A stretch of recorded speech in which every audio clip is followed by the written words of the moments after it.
Tonight's headlines are brought to you by McDonald's and Gold's Gym.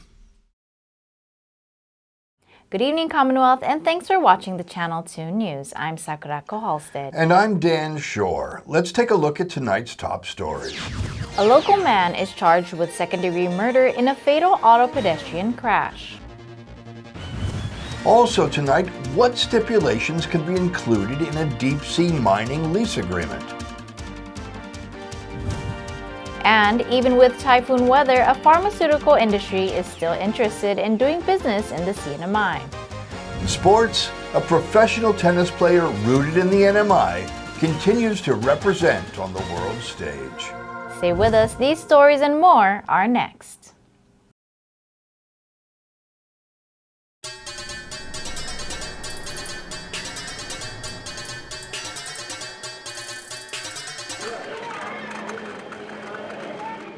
The new Red Bull Dragonberry Energizer is now at McDonald's. Every journey begins with one step and the right coach. At Gold's Gym Saipan, our certified personal trainers build programs that move with you. Your goals, your pace, your power. Stronger, healthier, more confident, together. Your best starts right here at Gold's Gym Saipan. Visit us in Garapan or call 670-233-4000. Gold's Gym Saipan, stronger with every rep.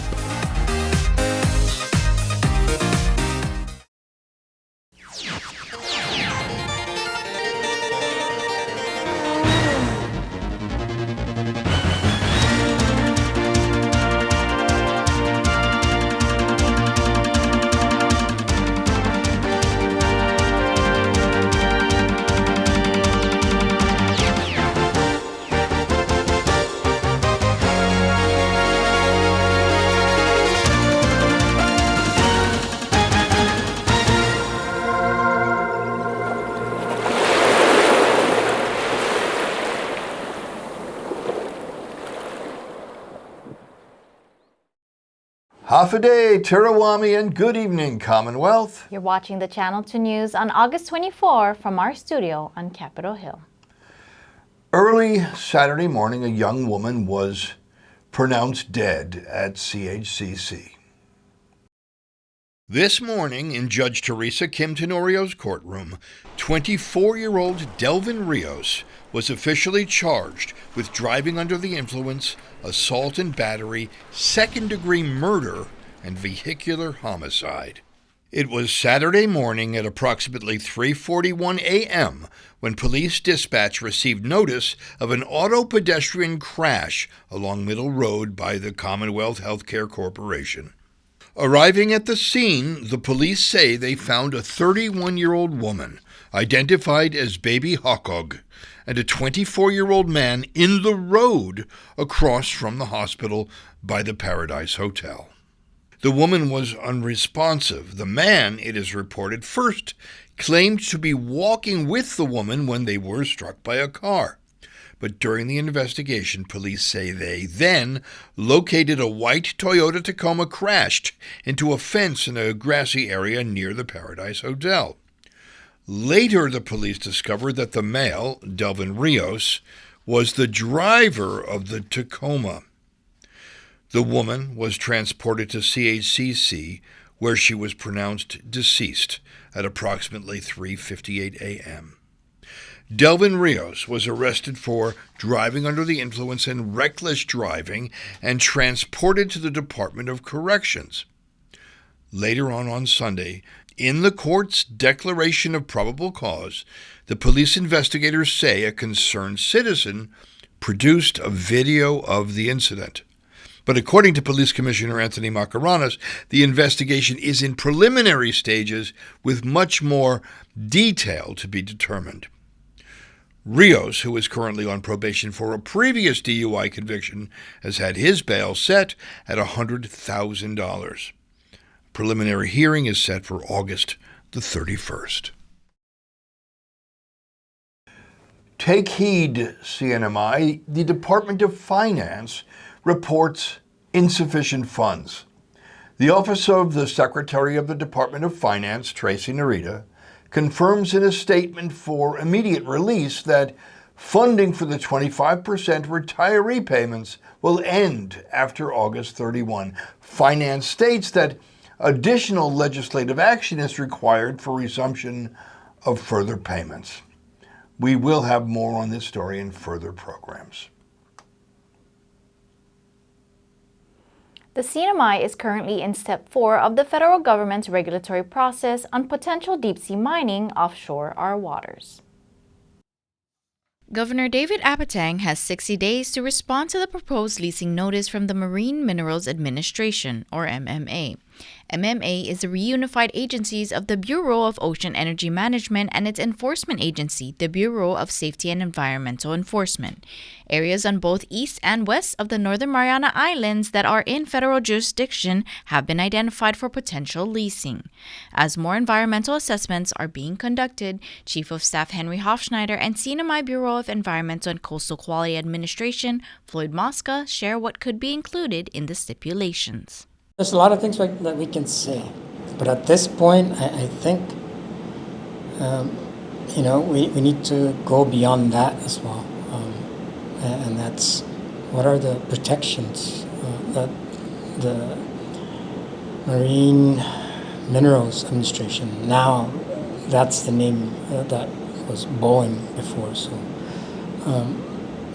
what can they put in the lease agreement in case something happens? We see plumes in our lagoon. It's killing the coral reefs and the fish, and it's affecting our food chain that we collect from the ocean. There's a lot of things that we can say. Yeah, and also how is this whole process going to be enforced? And what are the limitations? When do we stop and come back to the table and say, oh, we've encountered some difficulties or some problems? There has to be some mitigation to happen. That should be also made clear. And, I think it's on a lot of people's mind now is, what are we going to get out of this? What is the CNMI going to get out of this? BOEM is, at the same time, is contracting an independent contractor to come out here and look at our ports facilities, Saipan, Tinan, and Rota, so that could, potentially bring economic opportunities. It also will contract a firm to look at our workforce, and those are coming forth. They're working on those. So it's not just mining that they're looking at, it's what opportunities that the CNMI can jump on, provide support for this operations if it ever goes through. A Commonwealth election challenge is scheduled to proceed. With the selection of attorney Sean Frink to represent the Commonwealth Election Commission, the mayor of the Northern Islands will have his challenge either upheld or denied. Mayor Valentino Taisacan has challenged the legal residency of mayoral candidate Kelly Tenorio. We're scheduled to have the administrative proceedings on Thursday this week at 9:30 here at the conference room. With this one challenge yet to be determined, the 2026 CNMI elections have, otherwise, been smooth. Voter registration, however, is reaching its closing date. Executive Director, Commonwealth Election Commission, Kayla Magofnia. Well, we got less than 2 weeks before registration closes, and then absentee is now available on our website. So if they feel that they're not going to be here during election day, they should visit the website, fill out the absentee application. And then for those that are off island, they can also visit the website to request for an absentee ballot. As of today, there are 18,180 registered voters in the CNMI, with more registering daily. To register or to receive an absentee ballot, go to the Election Commission website at votecnmi.gov.mp. In some good news, industry may be making its way back into the Marianas. The Commonwealth Economic Development Authority hosted a public hearing for the pharmaceutical wing of the Commonwealth Investment, LLC, Wednesday night at Marianas High School. CETA Acting Executive Director Richard Villagomez. And the public hearing is actually a formal part of the application process for their qualifying certificate. The company, CILC, or Commonwealth Investment LLC, is applying for a qualifying certificate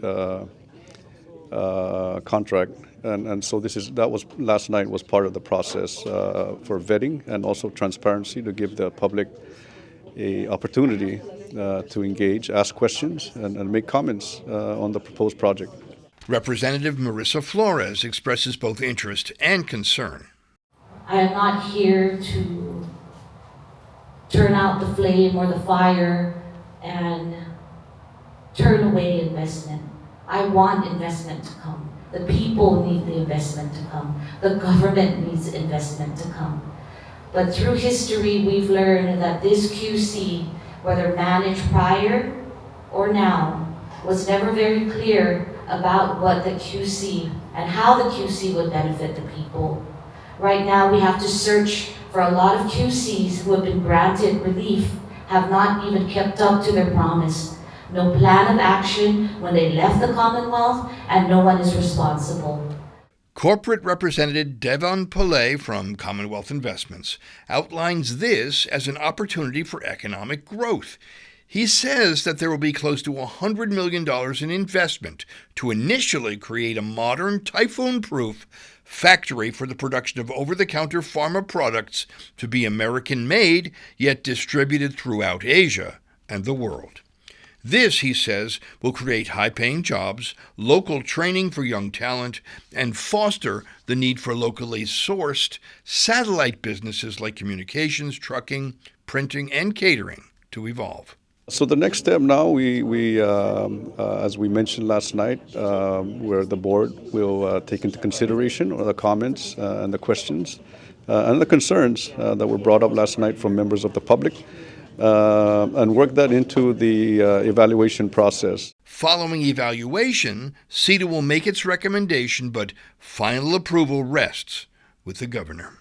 You know, there's also very much urgency because of our economic situation. And we're hoping this will be the starting point for our recovery and build on this momentum and, get more investors out here to, build factories and any kind of business so we can achieve our goal of economic sustainability for the long term. Coming up, Rota residents receive more means of aid at the Survivor Recovery Center. And it's graduation day for the first cohort of the Innovation Incubator program.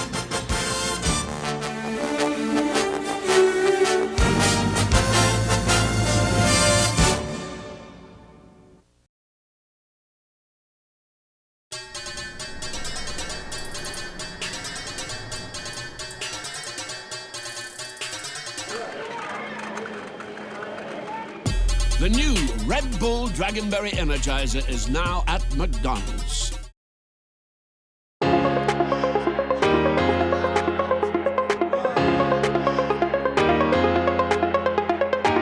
Hey, golfers, come north and practice your game at the Marianas Driving Range. New Year's local specials. 10-piece coupon books available for just $60.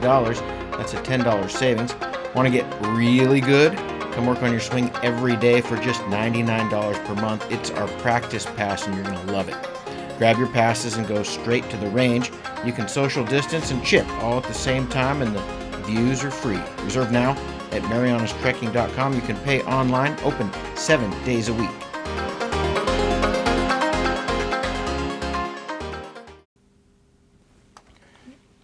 Congratulations, you graduated from the innovative program. Yes. You feel taller? I feel more accountable to myself, and I've gained a lot of courage. Good. Yeah. Good. And the business is going well. So I need to push myself. I'm gonna make you an offer you can't refuse. Bring your friends in for the best night out at Godfather's Bar in Garrett. Sing along to your favorite hits with live music from the Gigolos. Godfather's has daily food and drink specials, like Taco Tuesdays. The best pizza on island every day of the week. Located on Palm Street in Garabin.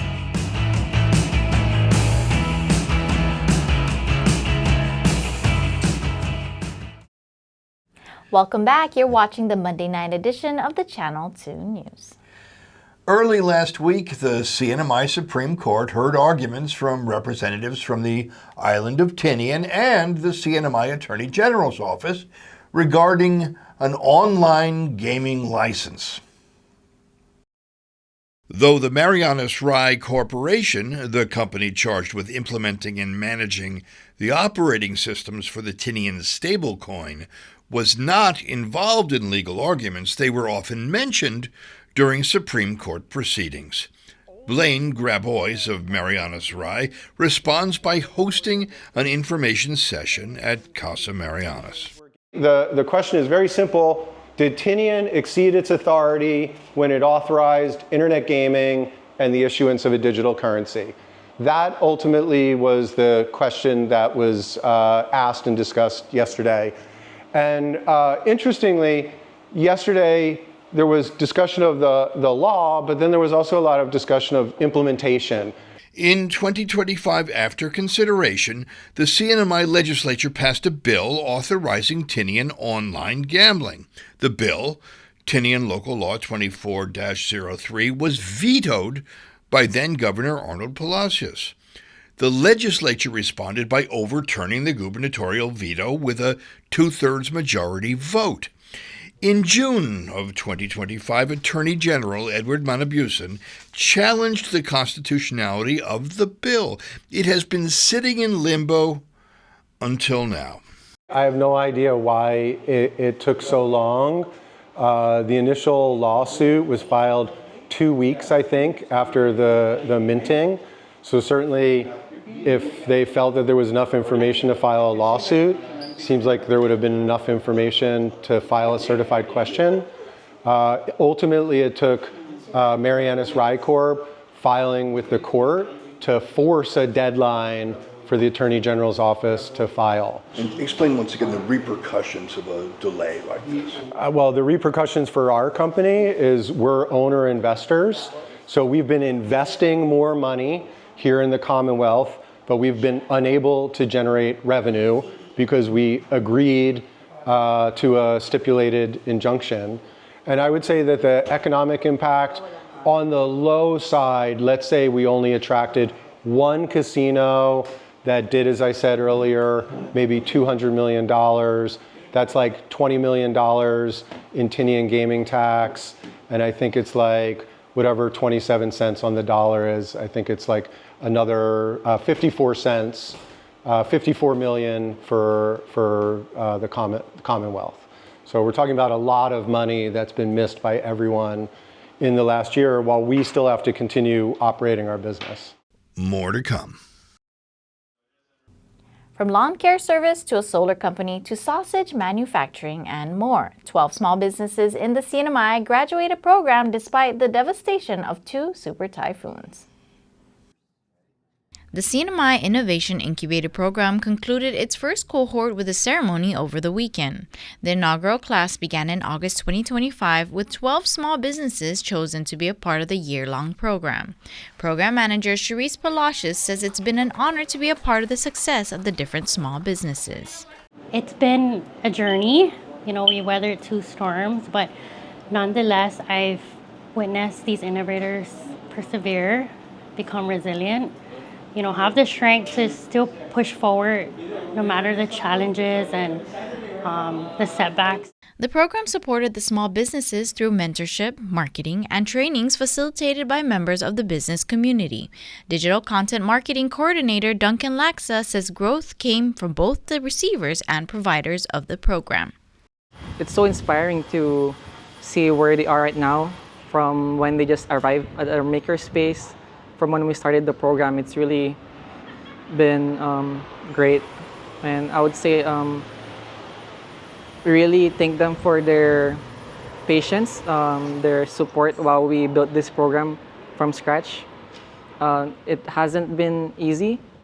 As Palacios and Laxa close out Cohort 1 and continue to develop the program for the next cohort, they continue to support the innovators. I hope they know that they have a community behind them and that no matter what, we're open to support them in their growth, again, in their challenges. We love to be a part of their success stories and, put it out there in our social media platforms, get the exposure and the recognition that they deserve. Application period for Cohort 2 begins on August 24 and ends on September 11. So we make the training really catered to your stage of development at the moment, and we can connect you to individuals that will make you really grow in the specific business that you have. Honestly, you don't have to be ready. You have a business, you're established, apply, do it scared, do it even if you don't have everything figured out. That's what we're there for. And we have all our requirements, our expectations, and everything on the application. So if it's something you're interested in, which I feel like you should take the opportunity, you should go for it. What's the name of your company? Mine is Sacco Bloom.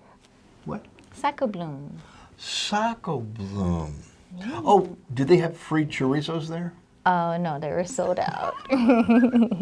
Residents of the CNMI interested in applying can visit cnmisbdc.com/Innovation Incubator. While Sinlaku recovery is still continuing on Saipan, Super Typhoon Bobby recovery is still only in the early stages on Rota, but help is now at hand. As of today, the U.S. Small Business Administration and FEMA have joined to open a Survivor Recovery Center on Rota. Corey Williams and Renata Mason. Our heart goes out to those that were impacted by Typhoon Bobby. I mean, this has been a devastating typhoon season, and we haven't really even got into the midst of the full typhoon season. So for Typhoon Bobby, we had a Survivor Recovery Center that opened this past Monday, and it's also going to be FEMA representatives as well as representatives from the U.S. Small Business Administration that are going to be servicing this Survivor Recovery Center, and it's going to be actually Monday through Saturday? Monday through Friday in Rota. And 8 a.m. to 4 p.m. are the hours. Okay, beautiful. Where in Rota do we know? It is at the Youth Center in Rota. Okay. SBA urges Bobby survivors to apply for assistance both through FEMA and the SBA. Buenas and saludo. This is your purser speaking. We have just landed in the CNMI. Welcome to Saipan International Airport. It's the hub and connection to the Marianas, where you can go on to explore Saipan, Tinian, and Rota. Cynthia Hansen with the Diagnostic Laboratory Services flew in from Guam to visit the hospitals and clinics on island. We meet with them and follow up on what things they need and what we can do to help them some more, because they send us their lab work and stuff, and we do the diagnosis and in Guam. Working with local clients, she says she visits at least once a year. 16-year-old Kaiser Von Belina is back from vacation in Laguna, Philippines. And besides Laguna, did you go anywhere else in the Philippines or just mostly in the province? Manila. I went to Manila. Nice. And what did you enjoy about your visit to the Philippines? Seeing my friends again. He says he's born in the PI, grew up there, and just moved to the CNMI a year or two ago. So is it like a big kind of shock going from like the Philippines to like the small Tinian, or? Yeah. It compared to how small Tinian is, it's a really big shock. Even if other places are able to offer beautiful beaches and cultural similarities, our travelers see the value in the CNMI. Oh, I like Saipan actually because it's not as congested as Guam, and the traffic is not that bad here. So it's it's a way for us to not stress a lot. Okay. The CNMI has really been nice. It's beautiful, and I hope more people come to visit it someday. Coming up in sports, from a small island to the world stage, she's doing the work and she's living the dream.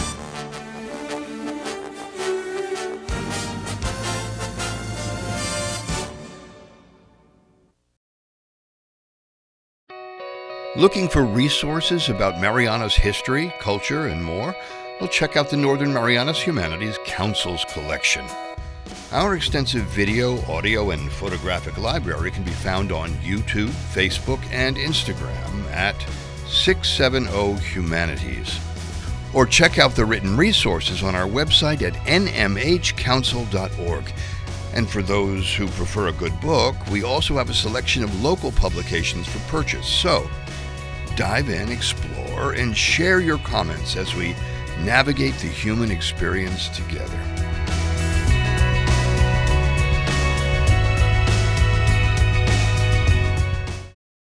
From Les Maisons of Golds, a scent born of effort, forged in sweat, and finished with just a hint of pre-workout.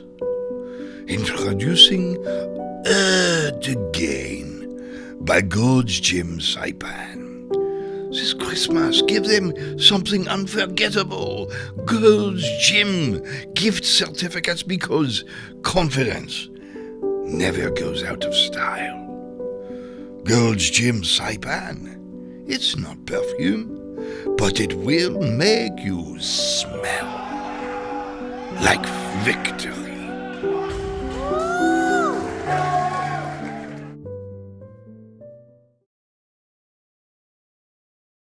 Buenas sports fans.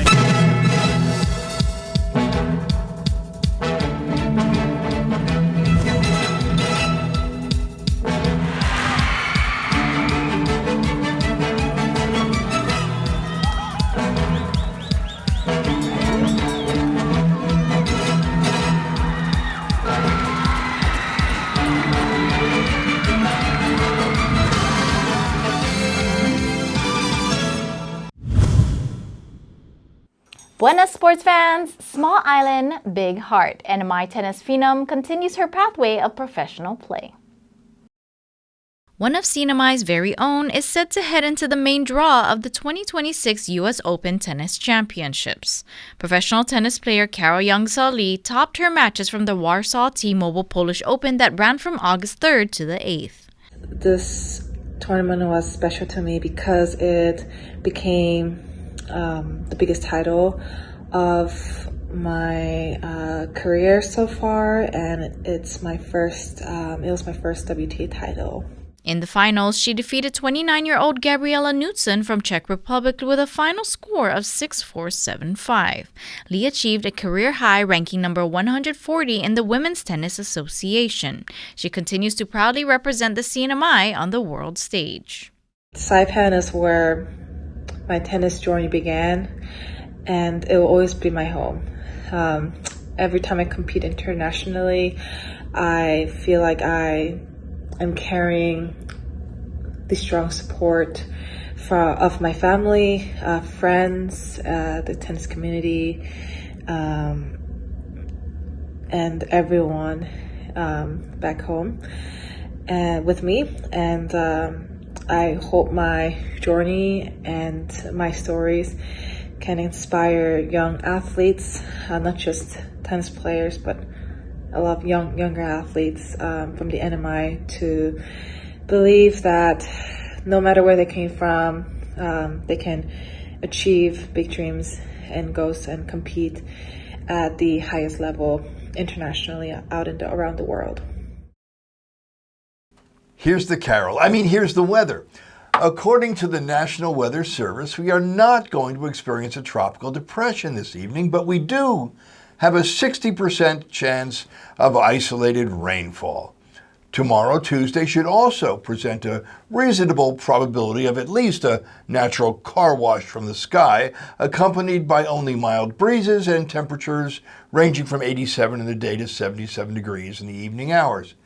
The sun will set at 6:35 p.m. tonight and will rise again at 6:04 a.m. around the time when Carol Lee will be toe-tapping on the clay courts of the U.S. Open in Flushing, Queens, New York. It will be 4:04 p.m. there, and in case you didn't know, Flushing, Queens has some of the best Asian restaurants in the world, so I am thinking she's thinking noodles. Yeah, noodles, carb load for the competition ahead.